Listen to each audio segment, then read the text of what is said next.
할렐루야. 우리 본문 21절부터 23절까지 다 같이 한번 다시 읽겠습니다. 아들을 낳으리니 이름을 예수라 하라. 이는 그가 자기 백성을 그들의 죄에서 구원할 자임이시라 하라.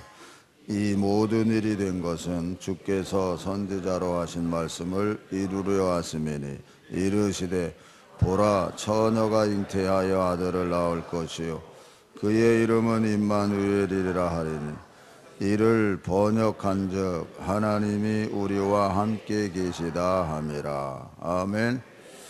임마누엘이라는 뜻이 뭐라고요? 하나님이 우리와 함께 계시다는 겁니다. 그러니까 이 아기가 나면 이름을 예수라 하라. 그가 우리의 모든 죄를 다 사하여 줄 것이라는 그 이름 속에서 예수님이 임마누엘 되시는 분이라는 것을 가르쳐 주고 있는 말씀입니다. 그렇기 때문에 예수님께서 사람들이 나를 누구라 하느냐 이렇게 질문했을 때 주는 그리스도시요 살아계신 하나님의 아들이라고 고백했을 때 그 고백을 예수님이 귀하게 여기신 겁니다. 왜냐하면 예수님께서 세상에 태어나실 때 여기서 선지자라고 하는 것은 이사야 선지자를 얘기하거든요. 그러니까 이사야 선지자가 예언을 했어요. 보라, 처녀가 아기를 낳을 텐데 그 이름을 임마누엘이라 하리라. 근데 그 임마누엘로 되신 그분이 예수님으로 오늘 본문에서 가르쳐 주거든요. 그렇기 때문에 주는 그리스도시요 살아계신 하나님의 아들이라고 고백하는 그 고백이 얼마나 위대한 고백인지 모릅니다. 그러니까 이 고백은 오늘 본문 말씀의 내용을 그대로 믿는 고백이고 그리고 예수님에 대한 고백이거든요. 여러분 가만히 생각해 보세요. 처녀가 성령으로 임신을 했다. 이게 믿어지는 일이냐고요. 그러니까 여러분들이 이 말씀에서부터 예수님이 그렇게 출생하시고 그렇게 임마누엘 되신 분이구나 하는 것이 믿어져야 성경 전체에 그분의 하신 일과 사도들이 그를 전거하는 말씀을 믿게 됩니다. 그렇지 않으면 뭐 이해가 잘 안 되고 그냥 성경이 가르쳐 주는 거니까 그냥 믿자 이러고 넘어가는 거는 믿는 게 아닙니다. 그냥 그러고 넘어가는 거예요. 그렇게 되면 말씀이 우리에게 가르쳐 줄 때 그냥 넘어가게 돼. 힘들면 안 지켜요. 그냥 내 생각대로 하게 돼 있어요. 그러나 이게 믿어지면 성경 전체가 믿어지게 되는 겁니다. 하나님께서는 오늘 설교 제목이 임마누엘이잖아요. 하나님이 우리와 함께 하신다는 말씀입니다. 하나님은 오늘도 우리와 함께 하시고 말씀하신 그대로 옛날부터 하나님은 택한 자녀들과 함께 하셨어요. 그래서 구약에 보면 하나님께서 이스라엘 백성들을 택하시고 인도하실 때 성막을 지라 그랬어요. 성막을 져라. 그리고 성막을 다 짓고 난 다음에 하나님께서 성막 위에 임재하시면서 당신이 이스라엘 백성들과 함께 하고 계시다는 것을 나타내 주셨습니다. 그래서 출애굽기 40장 34절부터 볼게요. 그들이 구름이 회막에 덮이고 여호와의 영광이 성막에 충만하며 모세가 회막에 들어갈 수 없었으니 이는 구름이 회막 위에 덮이고 여호와의 영광이 성막에 충만함이었으며 구름이 성막 위에서 떠오를 때에는 이스라엘 자손이 그들 모든 행진하는 길에 앞으로 나아갔고 구름이 떠오르지 않을 때에는 떠오르는 날까지 나아가지 아니하였으며 낮에는 여호와의 구름이 성막 위에 있고 밤에는 불이 그 구름 가운데에 있음을 이스라엘의 온 족속이 그 모든 행진하는 길에서 그들의 눈으로 보았더라. 여기서 그들의 눈으로 봤어요. 그러니까는 구름이 하나님의 임재를 상징적으로 그렇게 나타내 주셨어요. 구름이 성막 위에 있다가 구름이 떠오르면 하나님이 출발하라는 소리예요. 그러면은 나팔을 뿌 하고 붑니다. 그러면 그 소리를 듣고 이스라엘 사람들이 텐트 생활했잖아요. 장막에서 다 머물거든요. 그래서 구름이 떠오르면은 움직이고, 구름이 거기에 서 있으면 그냥 그대로 여기에다가 장막을 치라는구나. 그리고 장막을 치고 다시 구름이 떠오를 때까지 거기서 사는 거예요.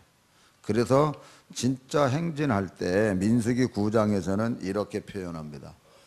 성막을 세운 날에 구름이 성막 위 증거의 성막을 덮었고, 저녁이 되면 성막 위에 불 모양 같은 것이 나타나서 아침까지 이르렀으되, 항상 그러하여 낮에는 구름이 그것을 덮었고 밤에는 불 모양이 있었는데, 구름이 성막에서 떠오를 때에는 이스라엘 자손이 곧 행진하였고, 구름이 머무는 곳에 이스라엘 자손이 진을 쳤으니, 이스라엘 자손이 여호와의 명령을 따라 행진하였고 여호와의 명령을 따라 진을 쳤으며, 구름이 성막 위에 머무는 동안에는 그들이 진영에 머물렀고, 구름이 성막 위에 머무는 날이 오랠 때에는 이스라엘 자손이 여호와의 명령을 지켜 행진하지 아니하였으며, 혹시 구름이 성막 위에 머무는 날이 적을 때에도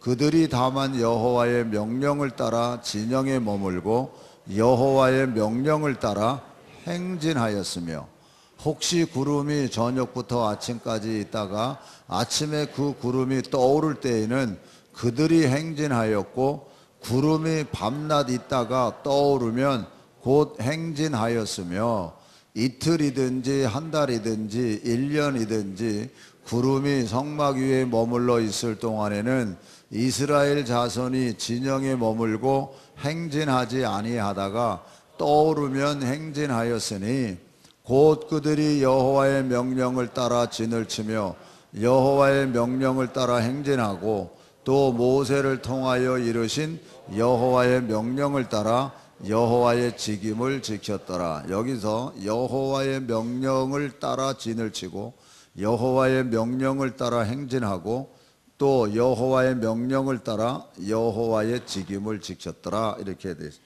여호와의 명령을 따라서 모든 일에 순종했습니다. 이때 하나님께서 여기서 내가 석 달 머물 거다, 그러니까는 여기서 있다가 떠나자, 이렇게 하지 않으셨어요.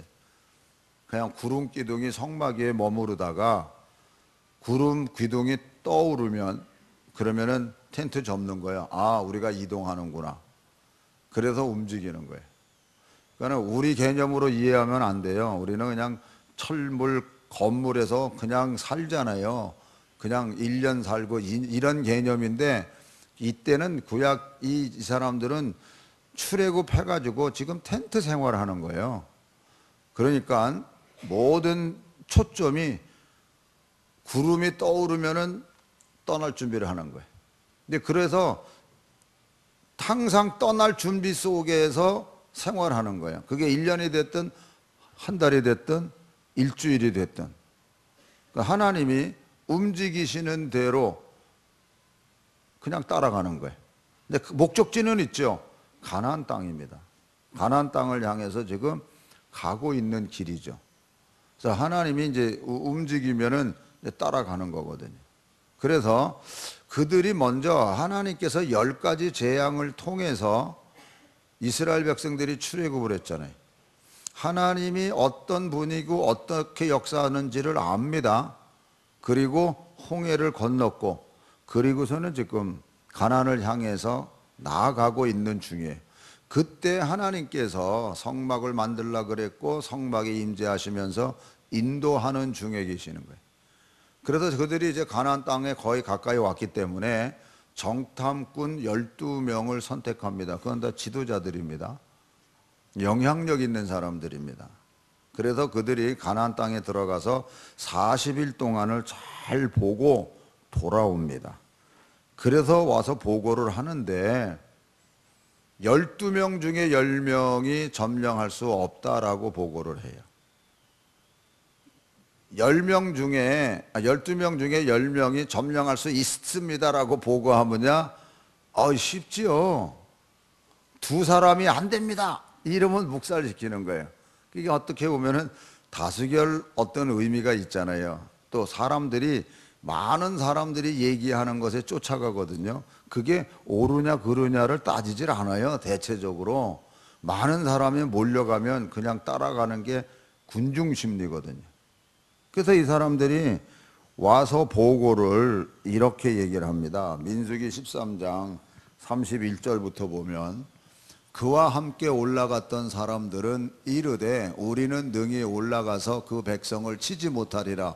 그들은 우리보다 강하니라 하고 이스라엘 자손 앞에서 그 정탐한 땅을 악평하여 이르되 우리가 두루 다니며 정탐한 땅은 그 거주민을 삼키는 땅이요 거기서 본 모든 백성은 신장이 장대한 자들이며 거기서 네피림 후손인 아낙 자손의 거인들을 보았나니 우리는 스스로 보기에도 메뚜기 같으니 그들이 보기에도 우리 그와 같았을 것이니라. 이렇게 보고를 하는 거예요.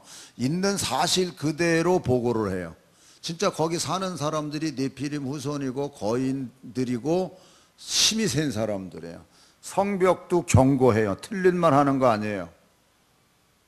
있는 그대로 보고를 하는데 하나님이 원하시는 거는 그 있는 그대로를 보지만 믿음의 말을 하기를 원하는 거. 그렇지만 우리가 하나님이 우리와 함께하고 계시니까 점령할 수 있다라는 말을 듣기를 원하세요.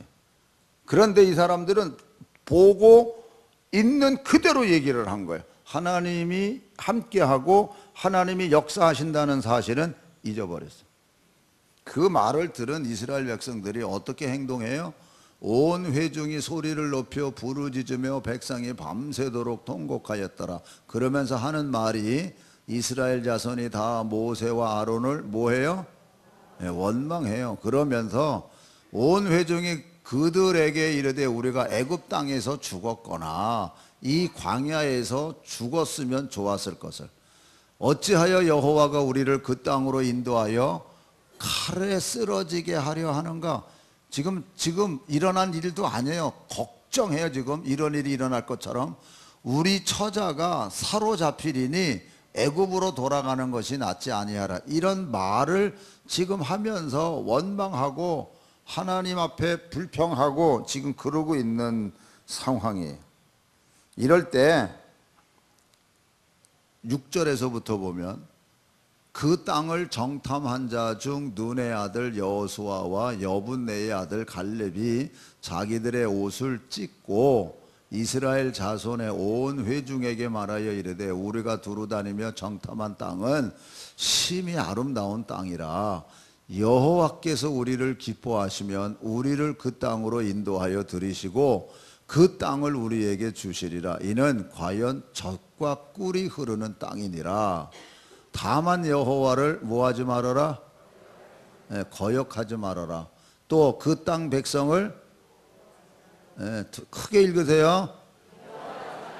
여러분들이 그러니까 읽어라 그런 얘기를 안 하지만은 그냥 읽는 게 꼭 두려워하는 것 같아. 두려워하지 말아라. 두려워서 꼭 그런 것 같아. 읽는 것도 씩씩하게 못 읽어요. 이제 읽는 겁니다. 자, 다 같이 백성을 그들은 우리의 먹이라. 그들의 보호자는 그들에게서 떠났고 여호와는 우리와 함께 하시느니라. 그들을 두려워하지 말라. 믿음의 말을 해요. 그런데 이미 마음이 다른 쪽으로 기울어졌잖아요. 그러니까 어떻게 하는 줄 아세요? 그 다음 절. 온 회중이 그들을 돌로 치려 하는데 그때의 여호와의 영광이 회막에서 이스라엘 모든 자손에게 나타나시니. 지금요 성막에 하나님이 구름이 올라가면 따라갔었던 그들이고 하나님이 인도하고 있는 상황 속에서 현실을 직면한 거예요. 어이구야, 거기 갔다 왔더니 거기 사는 사람들이 얼마나 힘이 세고 성이 견고하고 얼마나 참 우리가 두렵다. 이 말은 뭐냐? 우리가 현재 살아가는 이 세상 속에서도 내가 생각했던 것보다 더 힘들고 어렵고, 그러니까 아, 이거 어떻게 할까? 우리 할 수 없다라고 얘기하는 거나 똑같은 거예요. 지금 여러분들이 여러분 힘 가지고 사세요? 아니면 주님의 인도함 속에 그래도 믿음을 붙잡고 믿음 가지고 살아간다고 여러분 생각하십니까? 그런데요, 어떤 일이나 사건에 딱 부닥쳐서 선동하는 사람의 어떤 말이 참 믿음의 말이면 참 좋은데, 육신의 말로다가 딱 선동하면요, 거기에 휙 들어가요. 그러고서는 믿음 없는 행동을 해버리는 거예요. 돌로 쳐 죽이려고 그래요. 여호수아와 갈렙을. 하나님께서 이걸 보시고 이렇게 말씀하십니다.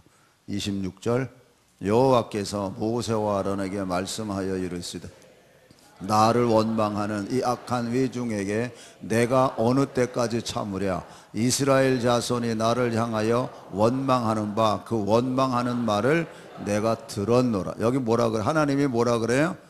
내가 들었다 그래요. 그러시면서 읽으세요.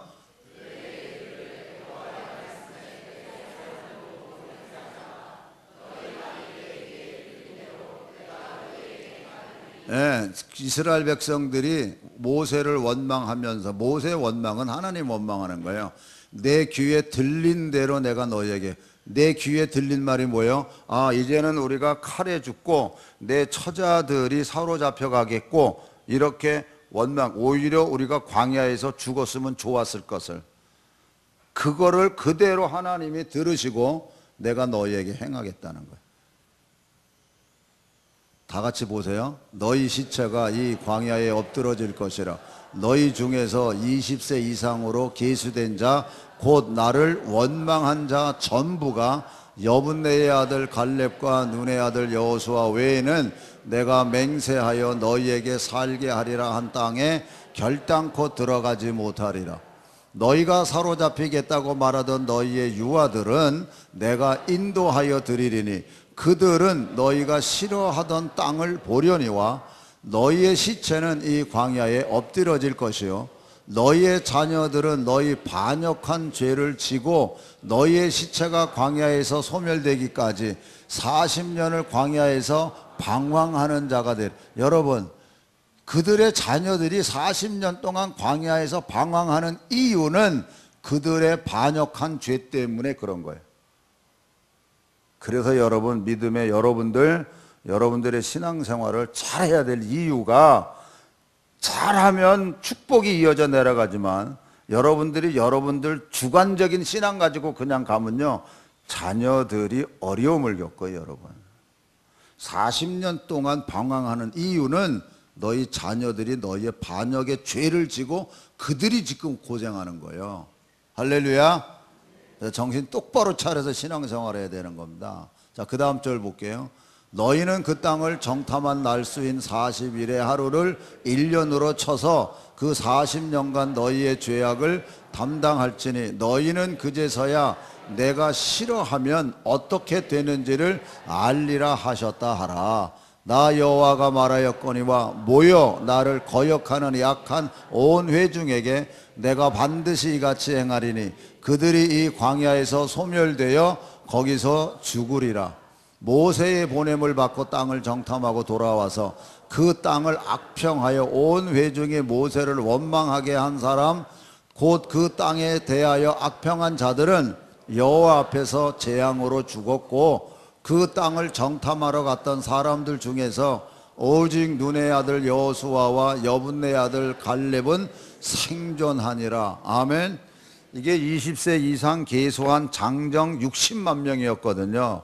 60만 명 중에서 2명만 가나안 땅에 들어가고 20세 이하의 어린아이들, 자녀들, 그리고 광야에서 태어난 아이들만 가나안 땅에 들어가게 됐어요. 그러니까 여러분, 우리가 현실 속에서, 주어진 사건 속에서 믿음의 생각을 한다는 게 얼마나 중요한지 몰라요. 왜 하나님이 우리와 함께 하신다고 말씀하세요? 너희들 어떤 여건 속에서도 믿음의 생각하라고. 믿음의 생각하라고. 보여진 현실 때문에 안 됩니다, 못합니다, 불가능합니다 이런 소리 하지 말라고. 그 하나님이 왜 함께 하시냐는 걸 가르쳐 주냐고요. 그럴지라도 너희들은 믿음의 말을 하고 믿음으로 생각하라는 거예요. 할렐루야. 옆에 사람하고 이렇게 인사하세요. 하나님께 감사하며 삽시다. 아멘. 자, 그러면 신약시대로 넘어올게요. 신약시대는 오늘 본문처럼 예수님이 세상에 오셨고 예수님이 이 땅에 거하시는 그 동안에 이스라엘 백성들은요, 사실 메시아를 기다렸습니다. 그러니까 구세주를 기다리는 거예요. 이 나라를, 이스라엘이라는 이 나라를 로마의 지배 속에 지금 있는데 로마를 뒤집으면서 나라를 독립시킬 지도자를 기다리는 거예요. 그 이유가 뭐냐? 여러분, BC 587년에 바벨론에 망해요. 그 이후로부터 지금 뭐 크게 한 600년 동안을, 예? 지금 예수님 오셔서 30년 됐잖아요. BC 587년에 바벨론에 포로로 잡혀가기 시작하거든요. 나라가 이제 완전히 망했어요, 그때. 그리고 나서 예수님 오셨으니까 지금 유대인들은요, 메시아를 기다리니까 강한 온 국민들을 하나로 만들면서 힘을 키워서 로마를 뒤집어서 이 나라를 바르게 세울 메시아를 기다리는 거예요. 근데 예수님 메시아하고는 비슷한 행동을 하세요. 병자를 낫게 하고 어떤 기적과 표적을 행하세요. 근데 정작 하시는 말은 뭐예요? 나 십자가에서 죽으러 간다, 이 얘기 하시는 거예요. 죽으면 어떡하게? 로마를 뒤집어야 되는데. 근데 개념이 다른 거예요. 예수님은 지금 이 땅의 나라에 대한 얘기를 하고 있는 게 아니라 하나님의 나라에 대해서 얘기를 하고 하나님의 뜻이 이루어지는 걸 얘기를 하고 있는 거예요. 그러니까 사도 요한이 요한복음에서 이렇게 얘기를 하고 있어요. 요한복음 1장 보세요. 참 빛, 곧 세상에 와서 각 사람에게 비추는 빛이 있었나니 그가 세상에 계셨으며 세상은 그로 말미암아 지은 바 되었으되 세상이 그를 알지 못하였고 자기 땅에 오매 자기 백성이 영접하지 아니하였으나 영접하는 자 곧 그 이름을 믿는 자들에게는 하나님의 자녀가 되는 권세를 주셨으니 이는 혈통으로나 육종으로나 사람의 뜻으로 나지 아니하고 오직 하나님께로부터 난 자들이니라. 말씀이 육신이 되어 우리 가운데 거하심에 우리가 그의 영광을 보니 아버지의 독생자의 영광이요 은혜와 진리가 충만하더라. 아멘. 그러니까 예수님이 어떤 분이신지를 얘기하고 있지만 예수님을 안 믿는 거예요, 지금. 그러다 보니까 여러분, 예수님을 3년씩이나 따라다녔던 제자로 칭함을 받았던 가룟 유다, 자기가 기대하는 메시아가 아니에요. 아니, 십자가에 죽으러 간대. 죽으면 끝나는 거예요. 뭐 부활이 있고 이거는 꿈 같은 얘기예요. 죽으면 끝나는 거예요. 자기의 생각을 꽉 붙잡고 주님이 하신 말씀이 하나도 그 마음속에 새겨진 게 하나도 없으니까 결국 어떻게 해요? 예수를 팔아버려요. 여러분, 예수를 진짜 믿으면요, 여러분의 생각을 내려놓으셔야 돼요. 여러분이 가지고 있는 신앙을 꽉 붙잡고 있으면 안 돼요. 신념을 가지고 있는 게 아니에요, 여러분. 나는 없고 오직 예수 그리스도가 내 안에 전부가 되어져야만 되는 거예요. 근데 가룟 유다는 안 했어요. 친히 예수님하고 같이 다니면서 먹고 마시면서 표적과 기사를 받고 말씀을 들었음에도 불구하고 자기가 가지고 있는 신앙의 주관적인 메시아 기다리는 거, 그거하고 어긋나거든요. 그러니까 배반 때리는 거예요. 그래서 예수님을 그 당시 대제사장들이나 서기관들에게 팔아버리죠. 그래서 그들은 예수님을 어떻게 해요? 빌라도 법정에 가서 예수님을 세웁니다. 그랬을 때 일어나는 사건이 이거예요. 마태복음 27장 15절부터 볼게요. 명절이 되면 총독이 무리의 청원대로 죄수한 사람을 놓아주는 전례가 있더니 그때에 바라바라 하는 유명한 죄수가 있는데 그들이 모였을 때에 빌라도가 물어 이르되 너희는 내가 누구를 너희에게 놓아주기를 원하느냐 바나바냐 그리스도라 하는 예수냐 하니 이는 그가 그들의 시기로 예수를 넘겨준 줄 알미더라. 총독이 재판석에 앉았을 때에 그의 아내가 사람을 보내어 이르되 저 옳은 사람에게 아무 상관도 하지 마옵소서. 오늘 꿈에 내가 그 사람으로 인하여 애를 많이 태웠나이다 하더라. 대제사장들과 장로들이 무리를 권하여 바라바를 달라 하게 하고 예수를 죽이자 하게 여기서 대제사장들과 장로들이 무리를 권하여 바나바를 달라 하게 하고 예수를 죽이자 하게 하였. 그러니까 대제사장들과 장로들이 거기 모인 사람들을 충동질하는 거죠. 저들이 지금 원하는 메시아, 이렇게 빌라도 법정에까지 와서 마지막에 빌라도 법정을 뒤집으면서 하늘에 어떤 천사, 천군들이 나타나고 어떤 역사가 나타날 것을 기대하는데 그게 전혀 없거든요, 사실. 그러니까 바나바는 살려주면서 예수를 십자가에 죽이라고 선동하는 그 말에 또한 거기 모인 사람들이 다 거기에 휩쓸려 버려요. 보세요. 아까 가나안 땅에 정탐해서 10명이 거기 있는 현실을 다 얘기했죠. 그랬더니 못 들어간다. 가나안 땅에 절대로 못 들어간다. 그러니까 어떻게 돼요? 들어간다는 사람을 돌로 쳐 죽이려고 하는 마음이 완악해졌잖아요.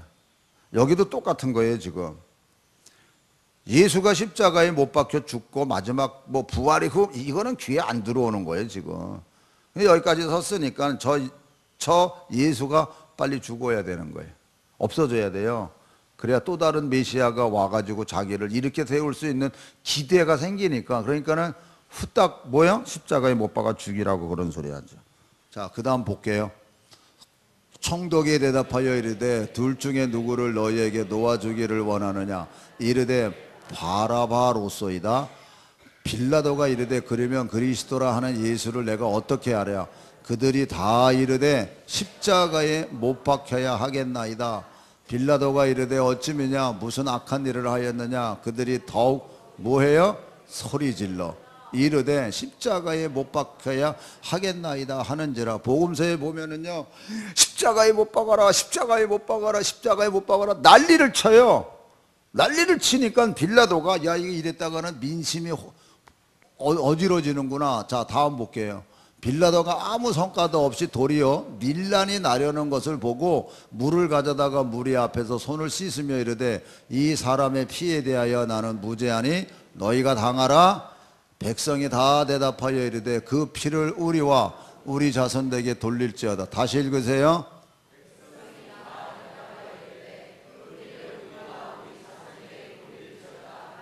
예, 이 말이 얼마나 무서운 말인지 아세요? 우리와 우리 자손에게 이 핏값을 돌려라. 그런데 아까 우리가 민수기 14장 28절부터 볼게요. 백성이 다 대답하여 이르되 아니 민수기 다시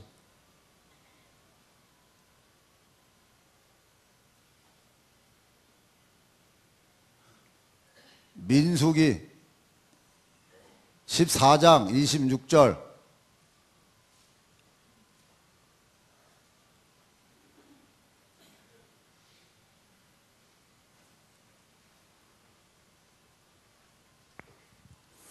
다른 얘기가 아니에요.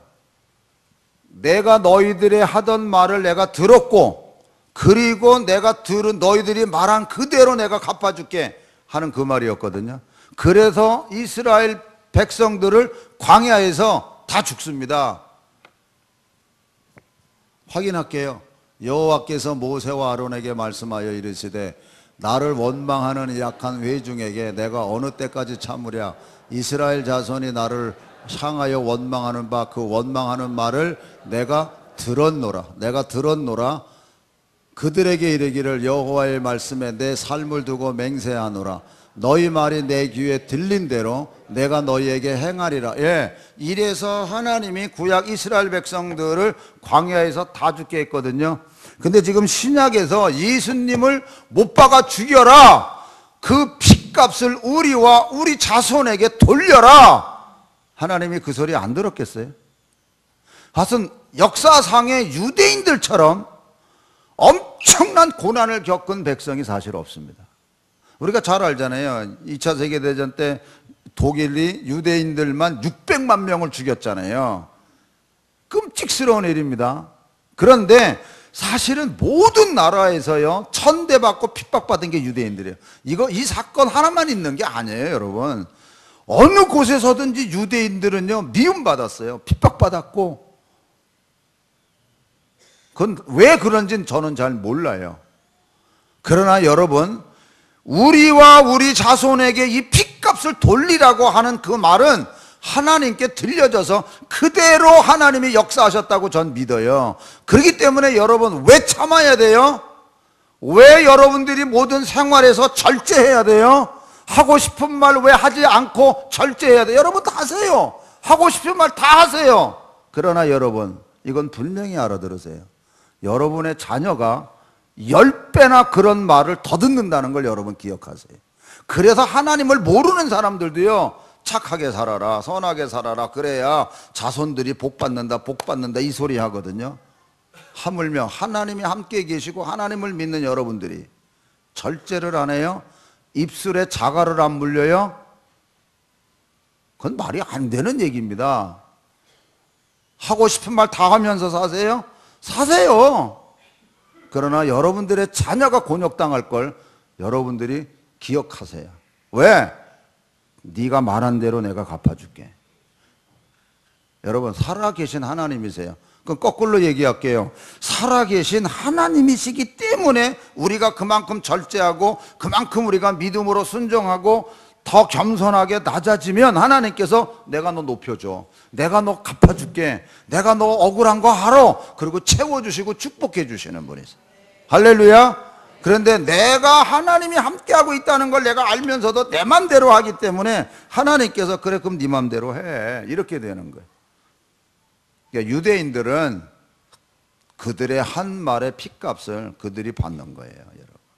그러면 오늘 우리들은 어떠냐는 거죠. 오늘 우리들 속에도 하나님이 함께 계시고 역사하시는데, 그럼 오늘 우리들은 누가 하나님이 우리와 함께 계세요?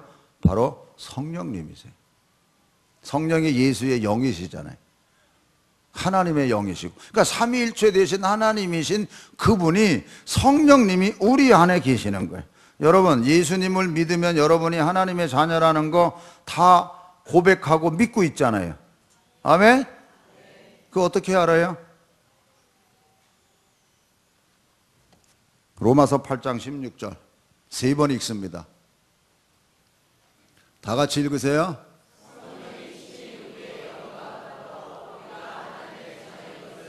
여기다가 액센트를 두고 다시 읽으세요.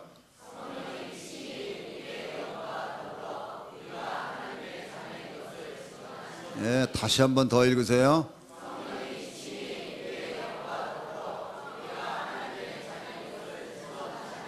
예, 성령께서 친히 내 영과 더불어 내가 하나님의 자녀인 것을 증거하세요. 할렐루야. 하나님이 나와 그래도 함께하고 계시는 걸 내가 아는 거예요.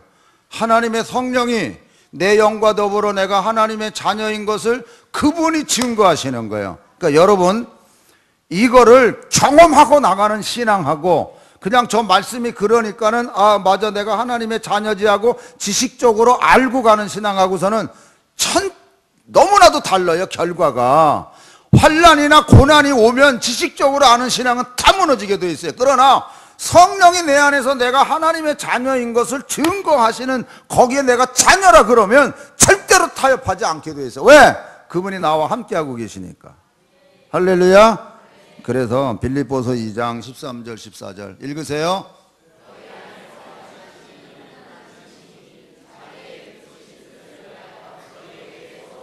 예, 너희 안에서 행하시는 이는 하나님이세요. 어떤 분이? 바로 성령님이세요. 성령님이 우리 안에서 행하시는데 자기의 기쁘신 뜻을 위하여 너희에게 소원을 두고 행하게 하세요. 여러분에게 소원이 있습니까? 무슨 소원이에요? 성령이 우리 안에서 우리로 하여금 하나님의 일을 감당하게 하는 그 소원을 우리가 가지고, 그래서 기쁘게 우리가 모든 일을 행하게 하시는데 어떤 마음을 가지고 해야 돼요? 네, 모든 일을 원망과 시비가 없이 하라, 이렇게 가르쳐요. 모든 일을 원망과 시비가 없이 하라. 모든 신앙의 생활 속에서 잘못된 어떤 씨앗이 뿌려지고 잘못된 어떤 열매를 맺는 것의 시작은 원망 불평이에요. 그래서 원망하지 말라는 거예요. 어디 성경에 어디 보면 감사하며 살라 그랬지 원망하면서 살라는 말이 어디 있습니까? 없어요. 그래서 골로새서 2장 6절 7절 읽으세요.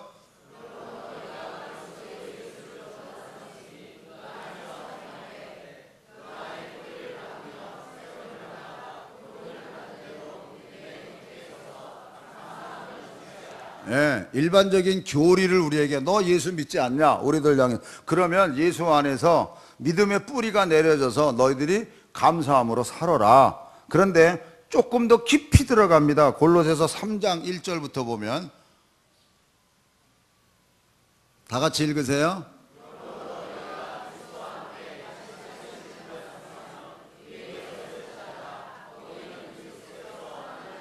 예, 여기서는요, 다시 살리심을 받았으면, 뭔가 죽었다가 다시 살았다는 얘기 아니에요. 이게 그냥 일반적인 믿음의 얘기만 하는 게 아니에요. 너희가 다시 그리스도와 함께 다시 살리심을 받았어. 이게 부활의 신앙이에요. 지금 여기가. 그렇다면 너희들 위의 것을 찾으라는 거예요. 거기는 그리스도께서 하나님 우편에 앉아 계시느니라. 다음, 위의 것을 생각하고 땅의 것을 생각하지 말라.